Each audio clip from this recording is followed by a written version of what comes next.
দেখুন, একটা কথা বলার খুব স্পষ্টভাবে, সেটা হলো যে ধর্ষণের যে সংস্কৃতি তৈরি হয়েছে সেইটাকে আমরা প্রতিহত করতে পারছি না, এবং সেটা প্রতিহত করতে পারছি না তার কারণ কোথাও একটা সক্রিয় রাজনৈতিক মদত রয়েছে। কেমন আরজি করের ক্ষেত্রে মেয়েটি যেমন করে অদৃশ্য হয়ে গেছে, আমরা অন্তত চাইবো যে এক্ষেত্রে মেয়েটিকে সেন্টারে রাখতে এবং সব রকম চেষ্টা চালিয়ে যেতে। আর মনে রাখতে হবে যে প্রতিটি ধর্ষণ আসলে রাজনৈতিক ধর্ষণ।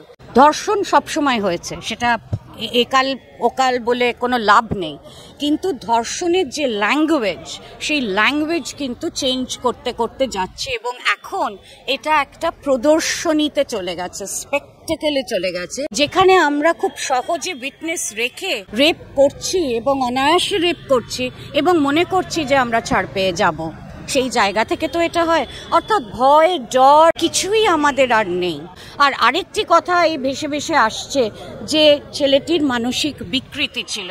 এই কথাটা বলা মানে যে নির্যাতন করেছে সেই নির্যাতনকারীকে কোথাও ছাড় দেয়া, কারণ এটা মানসিক বিকৃতির প্রশ্ন নয়, এটা হলো টোটালি একটা ক্ষমতার বিষয়। দেখো, আমার কাছে ক্ষমতা আছে, সেটা খানিকটা পৌরুষের সঙ্গেও যোগ।